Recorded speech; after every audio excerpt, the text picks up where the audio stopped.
पहला प्रश्न। कल प्रवचन सुनते समय ऐसा लगा कि मैं इस पृथ्वी पर नहीं, वरन मुक्त और असीम आकाश में एक ज्योति कण। प्रवचन के बाद भी हल्केपन का, खालीपन का अनुभव होता रहा। उसी आकाश में भ्रमण करते रहने का जी होता रहा। ज्ञान, कर्म, भक्ति मैं नहीं जानता, लेकिन अकेला होने पर इसी स्थिति में डूबे रहने का जी होता है। लेकिन कभी कभी यह भाव भी उठता है कि कहीं यह मेरा पागलपन तो नहीं, कहीं यह मेरे अहंकार का ही दूसरा खेल तो नहीं। कृपा पूर्वक मेरा मार्गदर्शन करें।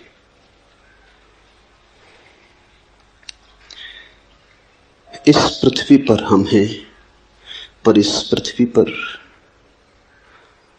वस्तुतः हम न हो सकते हैं और न हम हैं।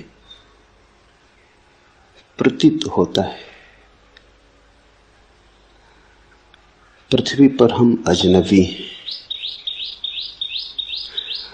देह में घर किया है, लेकिन देह हमारा घर नहीं।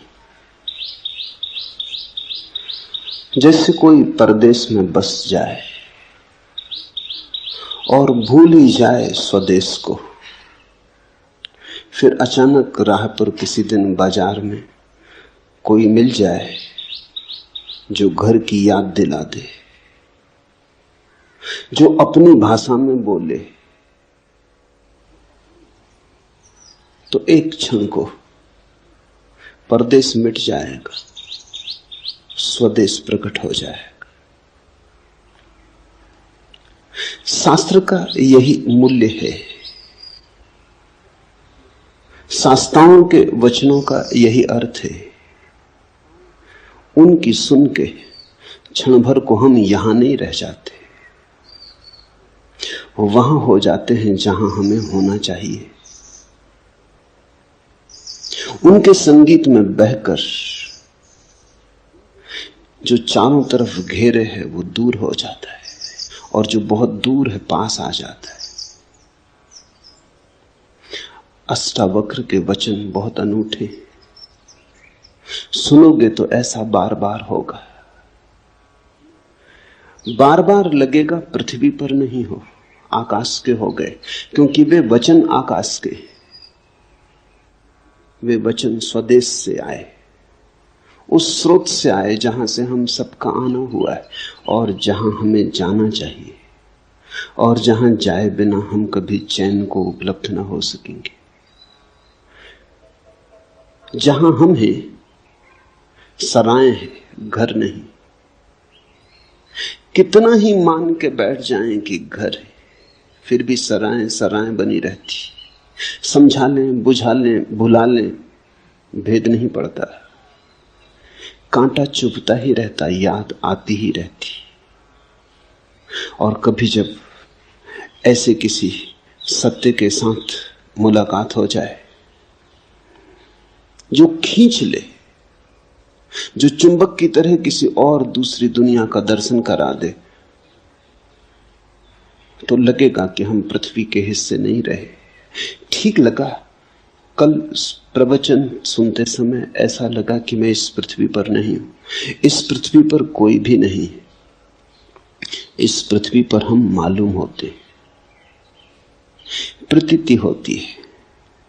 सत्यता हम आकाश में, हमारा स्वभाव आकाश का है। आत्मा यानी भीतर का आकाश, शरीर यानी पृथ्वी। शरीर बना है पृथ्वी से, तुम बने हो आकाश से। तुम्हारे भीतर दोनों का मिलन हुआ है। तुम क्षितिज हो, जहां पृथ्वी आकाश से मिलती हुई मालूम पड़ती, लेकिन मिलती थोड़ी कभी। दूर क्षितिज मालूम पड़ता है, मिल रहा आकाश पृथ्वी से।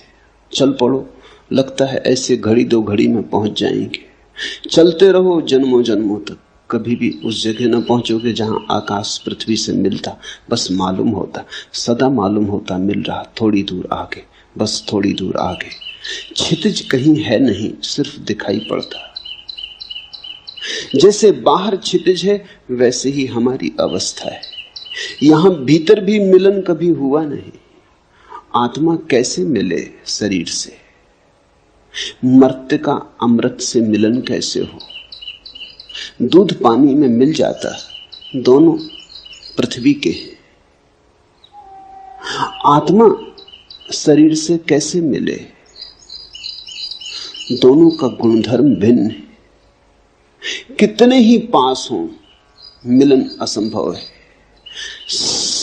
सनातन से पास हो तो भी मिलन असंभव है। मिलन हो नहीं सकता। सिर्फ हमारी प्रतीति है, हमारी धारणा है, क्षितिज हमारी धारणा है, हमने मान रखा है, इसलिए है। अष्टावक्र के वचनों को अगर जाने दोगे हृदय के भीतर तीर की तरह, तो वे तुम्हें याद को जगाएंगे, तुम्हारी भूली बिसरी स्मृति को उठाएंगे। क्षण भर को आकाश जैसे खुल जाएगा, बादल कट जाएंगे, सूरज की किरणों से भर जाएगा प्राण। कठिनाई होगी, क्योंकि हमारे सारे जीवन के विपरीत होगा यह अनुभव। इससे बेचैनी होगी। और ये जो घटाएं छट गई हैं, ये तुम्हारे कारण नहीं छटी, ये तो किसी शास्त्रा के वचनों का परिणाम है। फिर घटाएं गिर जाएंगी, तुम घर पहुंचते पहुंचते फिर घटाओं को घेर लोगे। तुम अपनी आदत से इतनी जल्दी बाज थोड़ी आओगे। फिर घटाएं गिर जाएंगी, तब और बेचैनी होगी कि जो दिखाई पड़ा था वो सपना तो नहीं था, जो दिखाई पड़ा था कहीं कल्पना तो नहीं थी, कहीं अहंकार का मन का खेल तो न था, कहीं ऐसा तो न हुआ कि हम किसी पागलपन में पड़ गए थे। स्वभावतः तुम्हारी आदतों का वजन बहुत पुराना है, अंधेरा बड़ा प्राचीन है। यद्यपि है नहीं, पर है बहुत प्राचीन। सूरज की किरण कभी फूटती है तो बड़ी नई है, अत्यंत नई है, सद्ध स्नात। क्षण भर को दिखाई पड़ती है, फिर तुम अपने अंधेरे में खो जाते हो। तुम्हारे अंधेरे का बड़ा लंबा इतिहास है। जब तुम दोनों को तौलोगे तो शक किरण पे पैदा होगा, अंधेरे पे पैदा नहीं होगा। होना चाहिए अंधेरे पर, होता है किरण पर, क्योंकि किरण है नई और अंधेरा है पुराना। अंधेरा है परंपरा जैसा, सदियों सदियों की धारा है। किरण है अभी अभी फूटी, ताजी, नई, इतनी नई कि भरोसा कैसे करें। लगा कि मैं इस पृथ्वी पर नहीं हूं, इस पृथ्वी पर कोई भी नहीं है, इस पृथ्वी पर हम हो नहीं सकते। मान्यता है हमारी, धारणा है हमारी, लगता है, सत्य नहीं। और मुझे असीम आकाश में एक ज्योतिकण हूं ऐसा प्रतीत हुआ। यह शुरुआत है। असीम आकाश में एक ज्योतिकण, जल्दी ही लगेगा कि असीम आकाश, ये प्रारंभ है। तो असीम आकाश में भी अभी हम पूरी तरह लीन नहीं हो पाते। अगर लगता भी है कभी कभी वो उड़ान भी आ जाती, वो तूफान भी आ जाता, हवाएं हमें ले भी जाती, तो भी हम अपने को अलग ही बचा लेते। ज्योतिकण न रहे, अंधेरे हो गए ज्योतिकण, लेकिन आकाश से अभी भी भेद रहा, फर्क रहा, फासला रहा। घटना तो पूरी उस दिन घटेगी जिस दिन तुम आकाशी हो जाओगे। ज्योतिकण भी भिन्न है जिस दिन तुम अभिन्न हो जाओगे, जिस दिन लगेगा मैं शून्याकाश हूं। ऐसा तो कहते हैं भाषा में कि मैं शून्याकाश हूं। जब तक मैं है तब तक ये कैसे हो सकेगा? मैं है तो आकाश अलग रहेगा। जब ऐसा प्रतीत होगा कि शून्याकाश है, तब मैं तो नहीं रहूंगा, शून्याकाश ही रहेगा। कहते हैं अहम ब्रह्मास्मि, मैं ब्रह्म हूं। लेकिन जब ब्रह्म होगा तब मैं कैसे रहेगा? ब्रह्म ही रहेगा, मैं नहीं रहूंगा। पर कहने में और कोई उपाय नहीं। भाषा तो सोए हुए लोगों की, भाषा तो उनकी है जो परदेश में बस गए और जिन्होंने परदेश को स्वदेश मान लिया। मौन ही ज्ञानियों का है, भाषा तो अज्ञानियों की। तो जैसे ही कुछ कहो कहते ही सत्य असत्य हो जाता है। अहम ब्रह्मास्मि, मैं ब्रह्म हूं, मैं आकाश हूं, कहते ही असत्य हो गया। आकाश ही है। लेकिन यह भी कहना आकाश ही है पूरा सत्य नहीं है, क्योंकि ही बताता है कि कुछ और भी होगा, अन्यथा ही पर जोर क्यों है? आकाश है, इतने कहने में भी अड़चन है, क्योंकि जो है वो नहीं हो सकता है। हम कहते हैं मकान है, कभी मकान नहीं हो जाता है, गिर जाता है, खंडर हो जाता है। हम कहते हैं आदमी है, कभी आदमी मर जाता है। आकाश इस तरह तो नहीं है, कभी है और कभी नहीं। आकाश तो सदा है। तो आकाश है ऐसा कहना पुनरुक्ति है। आकाश का स्वभाव ही होना है, इसलिए है को क्या दोहराना। है कहना तो उन चीजों के लिए ठीक है जो कभी नहीं भी हो जाती। मनुष्य है, एक दिन नहीं था, आज है, कल फिर नहीं हो जाएगा। हमारी है तो दो नहीं के बीच में। आकाश की है, कल भी है, आज भी है, कल भी है। दो है के बीच में है का क्या अर्थ? दो नहीं के बीच में है का अर्थ होता है। आकाश है, ये भी पुनरुक्ति है। कहें आकाश, लेकिन आकाश जब कहते हैं, शब्द जब बनाते हैं तभी भूल हो जाती। आकाश कहने का अर्थ हुआ कि कुछ और भी होगा जो आकाश से अन्यथा है, भिन्न है। अन्यथा शब्द की क्या जरूरत? अगर एक ही है तो एक कहने का भी कोई प्रयोजन नहीं। एक तो तभी सार्थक है जब दो हो, तीन हो, चार हो, संख्या हो। आकाश भी क्या कहना। इसलिए ज्ञान तो मौन है। परम ज्ञान को शब्दों तक लाना असंभव है। लेकिन हम धन्यभागी हैं कि अष्टावक्र जैसे किन्हीं पुरुषों ने अथक असंभव चेष्टा की। जहां तक संभव हो सकता था, सत्य की सुगंध को शब्द तक लाने का प्रयास किया है। और इतना ख्याल रखना कि अष्टावक्र जैसी सफल चेतना बहुत कम है। बहुतों ने प्रयास किया है सत्य को शब्द तक लाने का, सभी हारे। हारना सुनिश्चित है, मगर अगर हारे हुए में भी देखना हो तो अष्टावक्र सबसे कम हारे, सबसे ज्यादा जीते। तो सुनोगे ठीक से तो घर की याद आएगी। सुबह कि लगा ज्योति कण हूं, तैयारी रखना खोने की। किसी दिन लगेगा ज्योति कण भी खो गया, आकाश ही बचा, तब पूरा मतवालापन छाएगा। तब डूबोगे सत्य की शराब में, तब नाचोगे, तब अमृत की पूरी झलक मिली। प्रवचन के बाद भी हल्केपन, खालीपन का अनुभव होता रहा। उसी आकाश में भ्रमण करने का जी होता रहा। यहां थोड़ी भूल हो जाती। जब भी हमें कुछ सुखद अनुभव होता है तो हम चाहते हैं फिर हो। मनुष्य का मन है बड़ा कमजोर, आकांक्षा से भर जाता, लोभ से भर जाता, प्रलोभन पैदा होता। जो भी सुखद है उसे दोहराने का मन होता।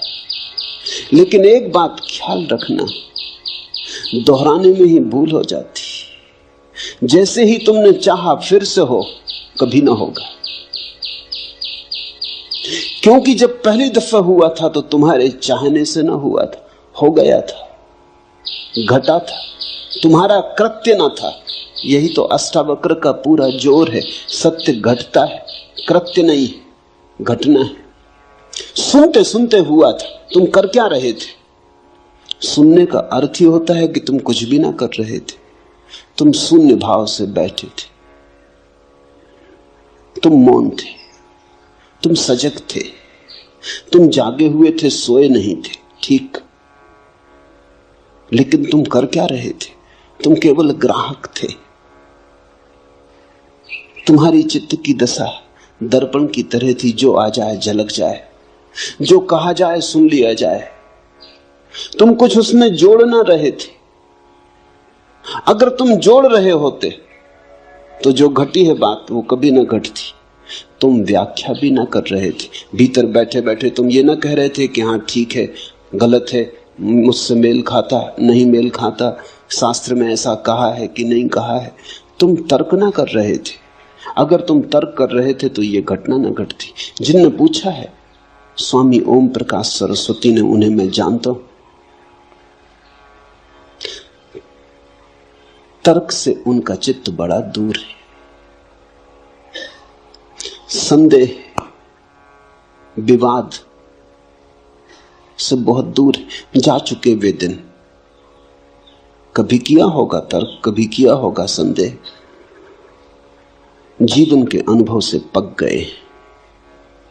अब नहीं, वो बचपना मन में रहा, इसलिए घटना घट सकी।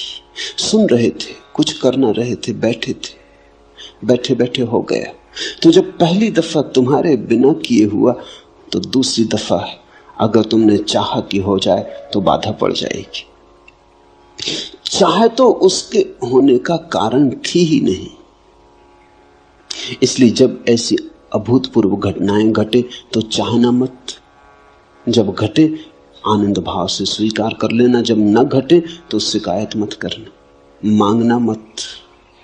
मांगे कि चूके।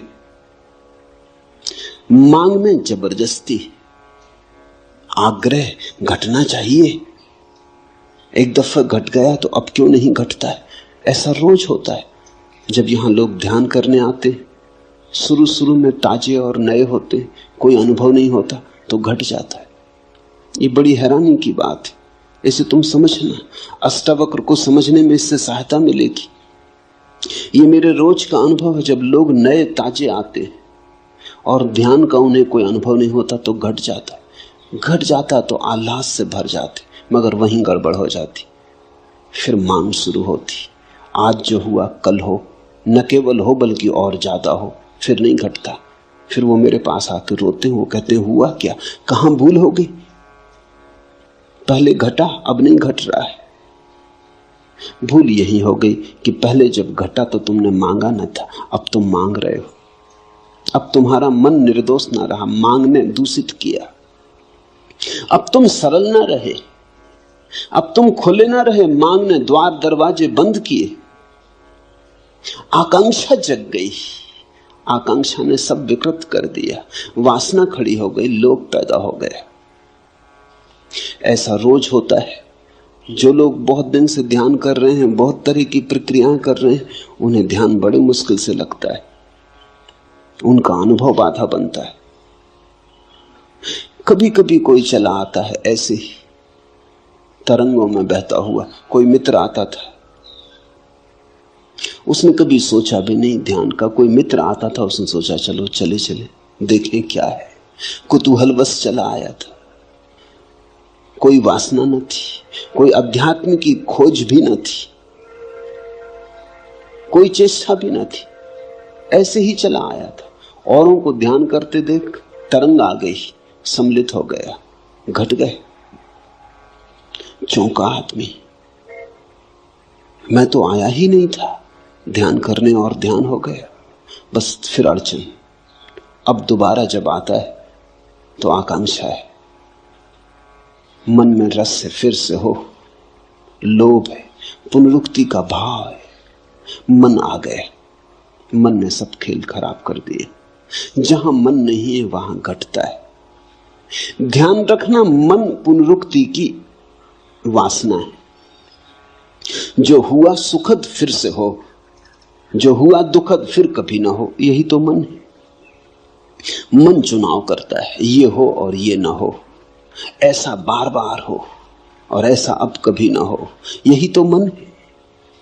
जब तुम जीवन के साथ बहने लगते, जो हो ठीक, जो ना हो ठीक। दुख आए तो स्वीकार, दुख आए तो विरोध नहीं, सुख आए तो स्वीकार, सुख आए तो उन्माद नहीं। जब सुख और दुख में कोई सम होने लगता है, समता आने लगती है, जब सुख और दुख धीरे धीरे एक ही जैसे मालूम होने लगते हैं, क्योंकि कोई चुनाव ना रहा, अपने हाथ की कोई बात ना रही, जो होता है होता है, हम देखते रहते। इसको अष्टावक्र कहते हैं साक्षी भाव। और वो कहते हैं साक्षी भाव सदा तो सब सदा। साक्षी भाव साक्षी को जगाता, भीतर बाहर समता ले आता है। समत्व साक्षी भाव की छाया है। या तुम समत्व में उपलब्ध हो जाओ तो साक्षी भाव चला आता।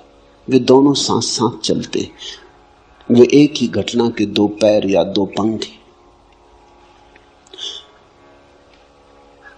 उसी आकाश में भ्रमण करने का जी होता रहता है। इससे सावधान होना। मन को मौका मत देना कि ध्यान की घड़ियों को खराब करे। इसी मन ने तो संसार खराब किया, इसी ने तो जीवन के सारे संबंध विकृत किए, इसी मन ने तो सारे जीवन को रेगिस्तान जैसा रूखा कर दिया। जहां बहुत फूल खिल सकते थे वहां सिर्फ कांटे हाथ में रह गए। अब इस मन को अंतर यात्रा पर साथ मत लाओ, इसे नमस्कार करो, इसे विदा दो, प्रेम से सही पर इसे विदा दो। इससे कहो बहुत हो गया, अब हम न मांगेंगे, अब जो होगा हम जागेंगे, हम देखेंगे। जैसे ही तुमने मांगा फिर तुम साक्षी नहीं रह सकते, तुम भोक्ता हो गए। ध्यान के भी भोक्ता हो गए तो ध्यान गया। भोक्ता का अर्थ यह है कि तुमने कहा इसमें मुझे रस आया, इससे मुझे सुख मिला।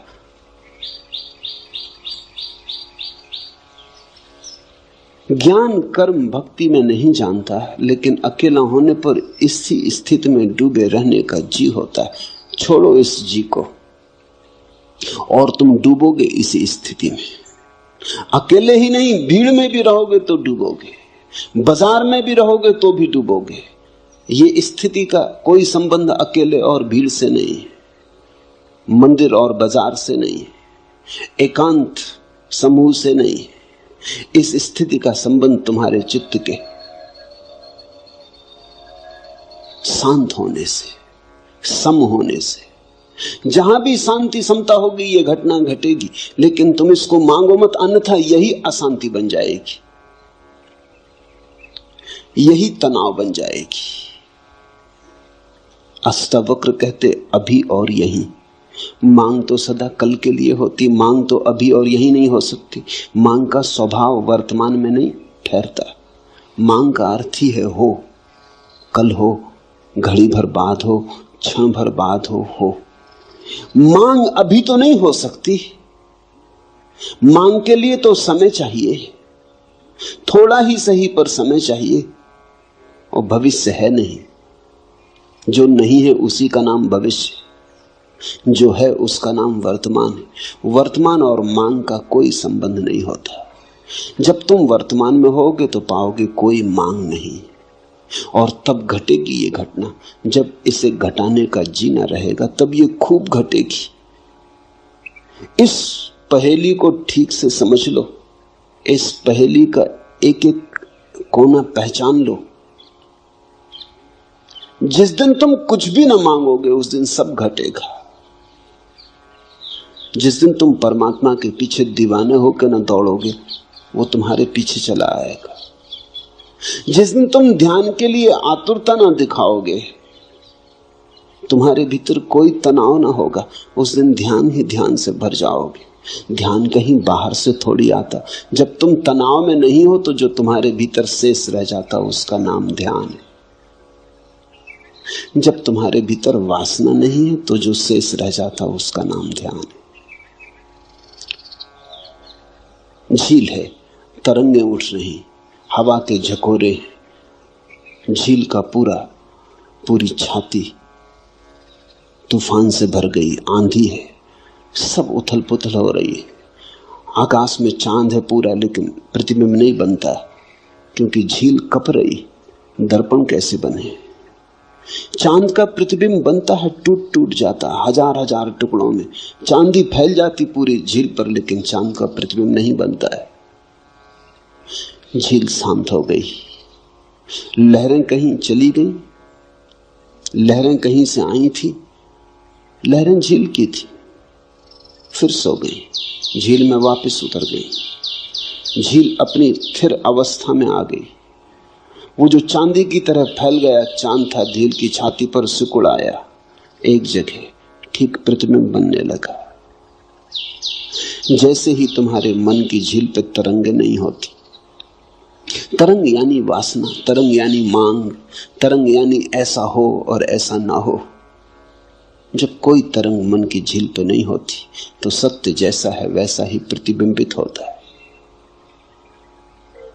तो जो बनता है चांद तुम्हारे भीतर, उसके सौंदर्य का क्या कहना, उसके रस का क्या कहना। रसधार बरसती, मिलन होता, फिर सुहागरात ही सुहागरात है। लेकिन तुमने मांगा कि चूक हो जाएगी, और मैं समझता हूं मांग बिल्कुल स्वाभाविक मालूम होती। बड़ी अड़चन है, इतना सुख मिलता है ऐसी घड़ियों में कि कैसे बचे न मांगने से।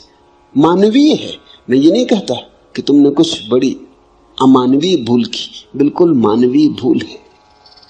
कभी जब क्षण भर को झरोखा खुल जाता है और आकाश बहता है तुम में, कभी क्षण भर को जब अंधेरा टूटता है और किरणें उतरती, तो असंभव है, करीब करीब असंभव है कि इसे न मांगो, लेकिन यह असंभव सीखना पड़ेगा। आज सीखो, कल सीखो, परसों सीखो, मगर सीखना पड़ेगा। जितनी जल्दी सीखो उतना उचित। अभी तैयार हो जाओ तो अभी घटना घटने को देर नहीं है। जरा भी क्षण भर की प्रतीक्षा करने की जरूरत नहीं। इसी स्थिति में डूबे रहने का जी होता, ये स्थिति घटेगी, इसका तुम्हारे चित्त से कुछ लेना देना नहीं। इसलिए तुम अपने चित्त को पीछे छोड़ो। वो जब बीच बीच में आए तब उसे बार बार कह दो कि क्षमा करो, बहुत हुआ, काफी हुआ, संसार खराब किया, परमात्मा तो खराब मत करो। जीवन के सारे सुख विकृत कर डाले, अब ये अंतरतम के सुख आ रहे हैं, इन्हें तो विकृत मत करो। सजग रह के मन को नमस्कार कर लो, विदा दे दो। धीरे धीरे धीरे धीरे ऐसी घड़ी आने लगेंगी, तुम्हारे अनुभव से ही आएंगी। जब मन नहीं होगा तत्क्षण फिर वही झरोका खुलता है, फिर बहती रसधार, फिर उतरता प्रकाश, फिर तुम आलोकित, फिर तुम मग्न, फिर तुम अमृत में डूबे। जब ऐसा बार बार होगा तो बात साफ हो जाएगी। तो फिर मन से तुम अपने को दूर रखने में कुशल हो जाओगे। जब घटे तब घट जाने देना, जब न घटे तब शांति से प्रतीक्षा करते रहना। आएगा, जो एक बार आया है बार बार आएगा। तुम भर मत मांगना, तुम भर बीच में मत आना, तुम भर बाधा मत देना। लेकिन कभी कभी ये भाव भी उठता है कि कहीं ये मेरा पागलपन तो नहीं। बुद्धि ऐसे भाव भी उठाएगी, क्योंकि बुद्धि ये मान ही नहीं सकती कि आनंद हो सकता है। बुद्धि दुख से बिल्कुल राजी। बुद्धि ने दुख को पूरी तरह स्वीकार किया है, क्योंकि बुद्धि दुख की जन्मदात्री। अपनी ही संतान को कौन स्वीकार नहीं करेगा। तो बुद्धि मानती है दुख है तो बिल्कुल ठीक है। लेकिन महासुख, जरूर कहीं कोई गड़बड़ हो गई। ऐसा कहीं होता है, कोई कल्पना हो गई, कोई सपना देखा, किसी देवा स्वप्न में खो गए, किसी सम्मोहन में उतर गए, जरूर कहीं कुछ पागलपन हो गया। बुद्धि ऐसे बार बार कहेगी, इसे सुनना मत, इस पर ध्यान मत देना। अगर इस पर ध्यान दिया तो वे घटनाएं बंद हो जाएंगी, वे द्वार झरोखे फिर कभी ना खुलेंगे। एक बात ख्याल में रखना, आनंद सत्य की परिभाषा है। जहां से आनंद मिले वहीं सत्य है। इसलिए तो हमने परमात्मा को सच्चिदानंद कहा है। आनंद उसकी आखिरी परिभाषा है। सत्य से भी ऊपर, चित्त से भी ऊपर आनंद को रखा है, सच्चिदानंद कहा है। सत्य एक सीढ़ी नीचे, चित्त एक सीढ़ी नीचे, आनंद परम। जहां से आनंद बहे, जहां से आनंद मिले, फिर तुम चिंता मत करना, सत्य के करीब हो। जैसे कोई बगीचे के करीब आता है तो हवाएं ठंडी हो जाती, पक्षियों के गीत सुनाई पड़ने लगते, शीतलता अनुभव होने लगती।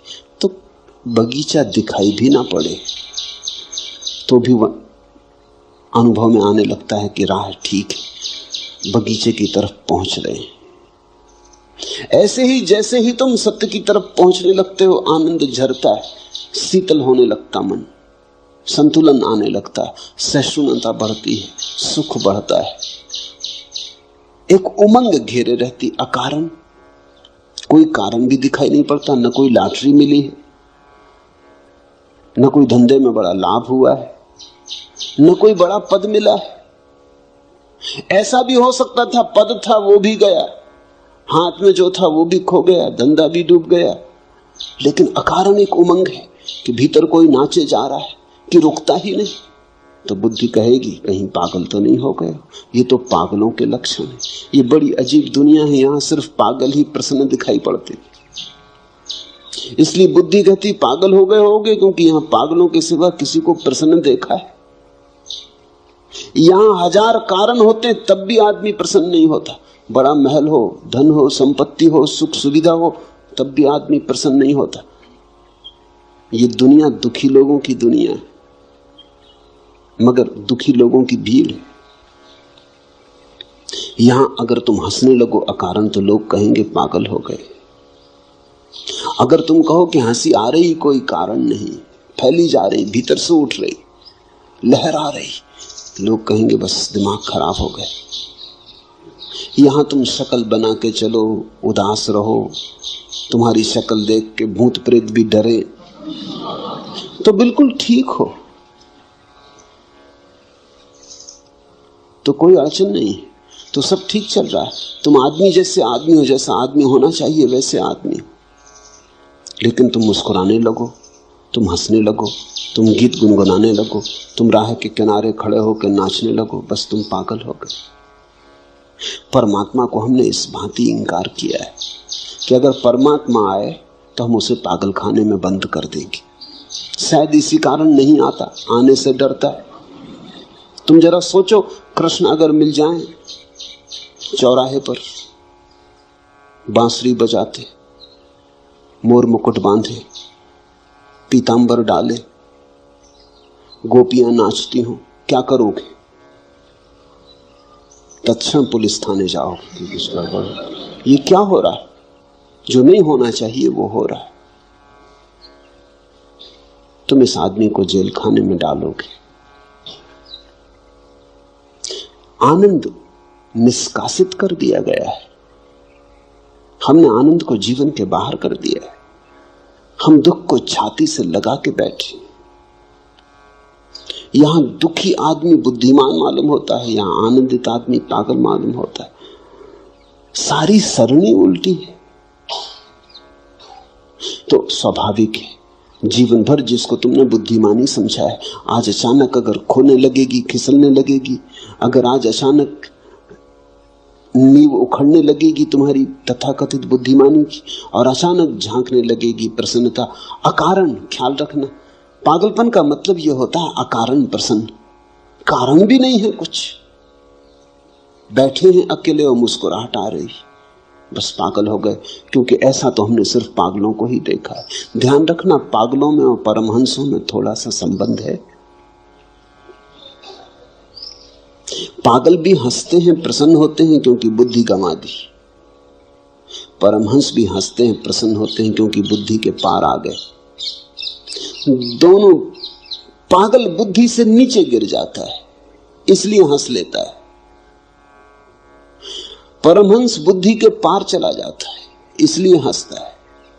दोनों में थोड़ी समानता है। पागल और परमहंस में एक बात समान है कि दोनों ने बुद्धि गंवाई।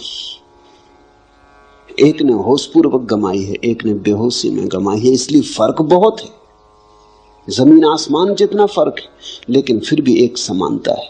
इसलिए कभी कभी तुम्हें पागल में परमहंस दिखाई पड़ेगा, और कभी कभी पागल में परमहंस, और कभी कभी परमहंस में पागल।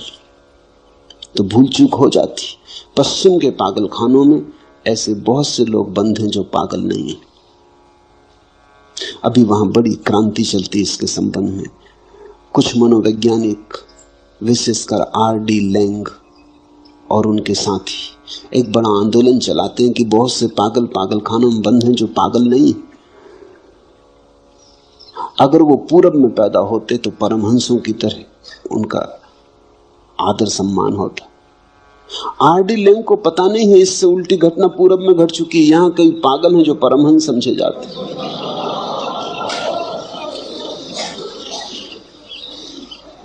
मगर आदमी आदमी है। यहां पूरब में कई पागल परमहंस समझ लिए गए, मगर भूल चूक होती क्योंकि दोनों की सीमाएं एक दूसरे पे पड़ जाती। तो ये शक स्वाभाविक है। एक ही बात ख्याल रखना इसमें, आनंद बढ़ रहा हो घबराना मत। मगर आनंद पागलपन के कारण भी बढ़ सकता है। तो सुरक्षा की कसौटी क्या है? सुरक्षा की कसौटी यह है, तुम्हारा आनंद बढ़ रहा हो और तुम्हारे कारण किसी का दुख न बढ़ रहा हो तो बेफिक्री से जाना। तुम्हारा आनंद किसी की हिंसा, किसी पे आक्रमण, किसी को दुख देने पर निर्भर ना हो तो फिर पागलपन से डरने की कोई वजह नहीं है। अगर पागल भी हो रहे तो ये पागलपन बिल्कुल शुभ है, ठीक है। फिर बेझिझक इसमें प्रवेश कर जाना। डरने का कारण तो तभी है जब तुम किसी को नुकसान पहुंचाने लगो। तुम्हारे नाच से किसी को कोई बाधा नहीं, लेकिन कोई सो रहा है, तुम उसकी छाती पे जाकर ढोल बजा कर नाचने लगो। तुम नाचो, इससे कुछ अड़चन नहीं है। तुम गुनगुनाओ राम का नाम, ये ठीक है। लेकिन माइक लगा के आधी रात में और तुम अखंड कीर्तन शुरू कर दो तो तुम पागल। हालांकि कोई तुमको पागल नहीं कह सकता, क्योंकि रामधुन कर रहे हैं, ऐसे कई पागल कर रहे हैं। वो कहते हैं अखंड कीर्तन कर रहे हैं, 24 घंटे की कथा की। सो न सो तुम्हारी मर्जी। अगर तुम बाधा डालो तो अधार्मिक हो। इतना ही ख्याल रखना, तुम्हारा आनंद हिंसात्मक ना हो, बस ये पर्याप्त है। तुम्हारा आनंद तुम्हारा निजी हो, इसके कारण किसी के जीवन में कोई बाधा ना पड़े, कोई पत्थर ना पड़े। तुम्हारा फूल खिले, लेकिन तुम्हारे फूल के खिलने के कारण किसी को कांटे न चुभे। इतना ही भर ख्याल रहे तो तुम ठीक दिशा में जा रहे हो। जहां तुम्हें लगे कि अब दूसरों को बाधा होने लगी, वहां थोड़े सावधान होना। वहां परमहंस की तरफ न जाके तुमने पागलपन का रास्ता पकड़ लिया। ओम प्रकाश से किसी को कोई दुख नहीं। बेझिझक बेधड़क जा सकते हो।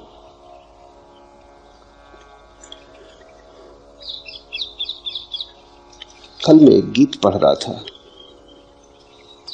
जो कुछ सुंदर था प्रेम काम में, जो अच्छा मंजा नया था सत्यसार, मैं बीन बीन कर लाया नैवेद्य चढ़ाया। पर यह क्या हुआ, सब पड़ा पड़ा कुम्हलाया, सूख गया मुरझाया, कुछ भी तो उसने हाथ बढ़ाकर नहीं लिया। यूं कहीं तो था लिखा, पर मैंने जो दिया, जो पाया, जो पिया, जो गिराया, जो ढाला, जो छलकाया, जो नितारा, जो छाना, जो उतारा, जो चढ़ाया, जो जोड़ा, जो तोड़ा, जो छोड़ा, सबका जो कुछ हिसाब रहा, मैंने देखा कि उसी यज्ञ ज्वाला में गिर गया। और उसी क्षण मुझे लगा कि अरे मैं तिर गया, ठीक है, मेरा सिर फिर गया। तिरता है आदमी सिर के फिरने से। परमात्मा को तुम चढ़ाओ चुन चुन के चीजें, अच्छी अच्छी चीजें, उससे कुछ ना होगा जब तक कि सिर ना चढ़े। सुनो, फिर जो कुछ सुंदर था प्रेम काम में, जो अच्छा मंजा नया था, सत्य सार में बीन बीन कर लाया, नैवेद्य चढ़ाया। पर यह क्या हुआ, सब पड़ा पड़ा कुम्हलाया, सूख गया मुरझाया, कुछ भी तो उसने हाथ बढ़ाकर नहीं लिया। तुम ले आओ सुंदरतम को खोजकर, बहुमूल्य को खोजकर, चढ़ाओ कोहिनूर, कुम्हलाएंगे। तोड़ो फूल कमल के, गुलाब के, चढ़ाओ कुम्हलाएंगे। एक ही चीज वहां स्वीकार है, वो तुम्हारा सिर, वो तुम्हारा अहंकार, वो तुम्हारी बुद्धि, वो तुम्हारा मन।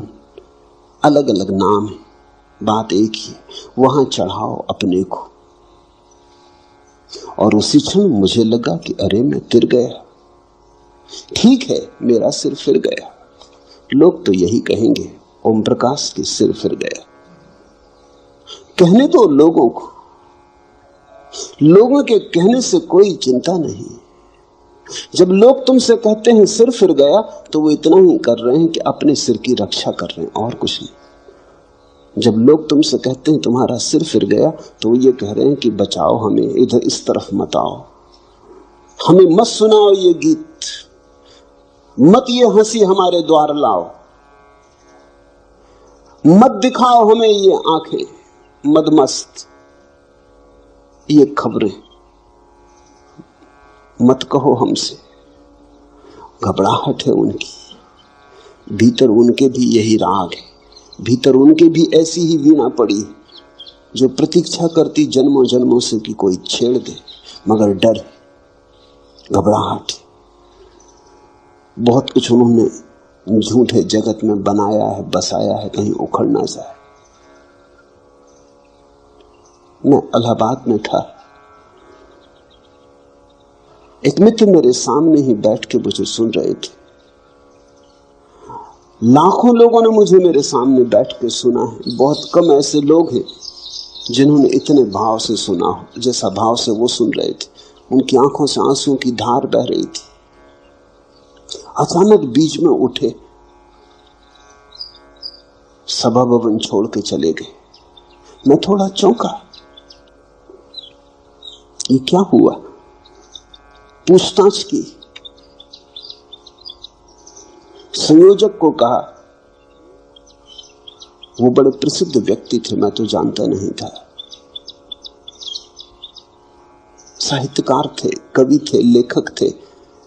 संयोजक ने उनके घर जाके पूछा, उन्होंने कहा बाबा माफ करो, मैं घबरा गया। 20 मिनट के बाद मैंने कहा अब यहां से भाग जाना उचित, अगर थोड़ी देर और रहा तो कुछ से कुछ हो जाएगा। इस आदमी का तो सिर फिरा है, मेरा फिरा देखो।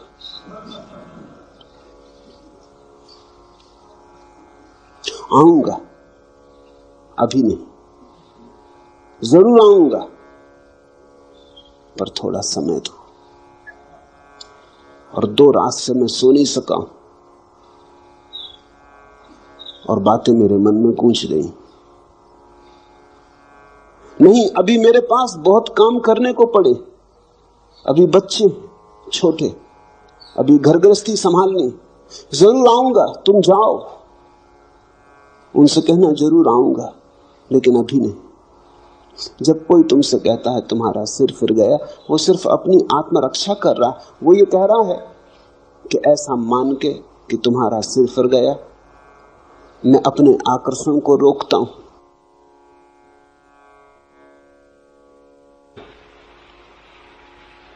उसके भीतर भी अदम्य आकांक्षा है। कौन है ऐसा जो परमात्मा को खोजने नहीं चला है? कौन है ऐसा जो आनंद का प्यासा नहीं है? कौन है ऐसा जिसे सत्य की अभीप्सा नहीं? ऐसा कभी कोई हुआ ही नहीं। जिनको तुम नास्तिक कहते हो वे ही लोग हैं जो घबरा गए। वे ही लोग हैं जो कहते हैं नहीं, कोई परमात्मा नहीं।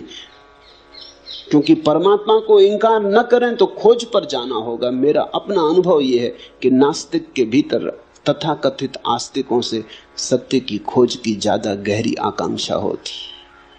वो मंदिर जाने से डरता है। तुम डरते ही नहीं। तुम डरते नहीं क्योंकि तुम्हारे भीतर कोई ऐसी प्रबल आकांक्षा नहीं कि तुम पगला जाओगे।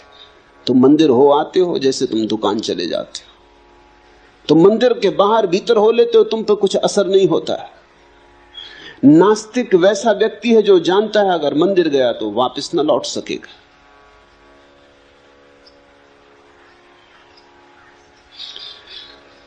गया तो वैसा का वैसा वापस न लौट सकेगा। तो एक ही उपाय है, वो कहता है ईश्वर नहीं है, धर्म सब पाखंड है। वो अपने को बचा रहा है, समझा रहा है कि ईश्वर है ही नहीं तो मंदिर जाना क्यों? ईश्वर है नहीं तो क्यों उलझन में पड़ना, क्यों ध्यान, क्यों प्रार्थना? मेरे देखे नास्तिक के भीतर आत्मरक्षा चल रही है। मैंने अब तक कोई नास्तिक नहीं देखा जो वस्तुतः नास्तिक हो।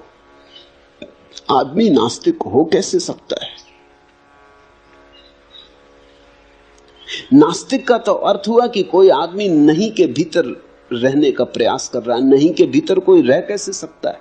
नास्ति में कोई जी कैसे सकता है? जीने के लिए हां चाहिए। नहीं में कहीं फूल खिलते?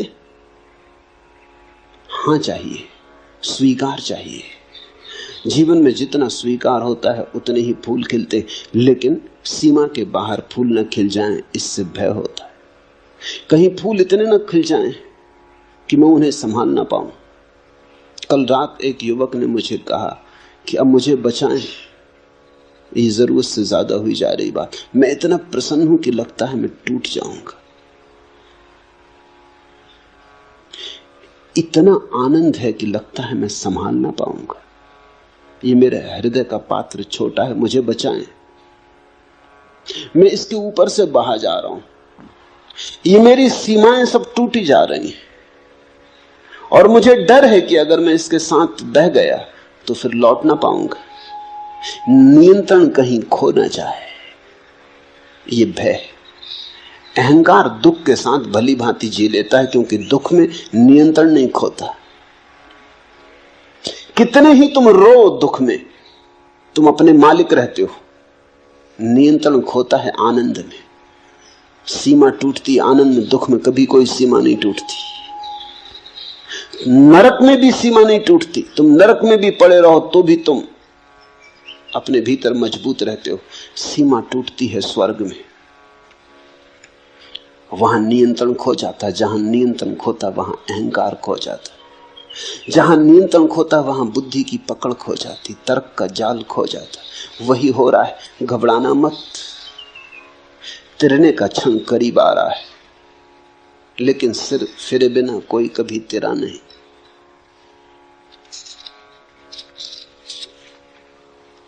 एक धुन की तलाश है मुझे जो ओंठों पर नहीं, सिराओं में मचलती है, लावे सी दहकती है पिघलने के लिए। एक आग की तलाश है मुझे कि रोम रोम सीज उठे और मैं तार तार हो जाऊं।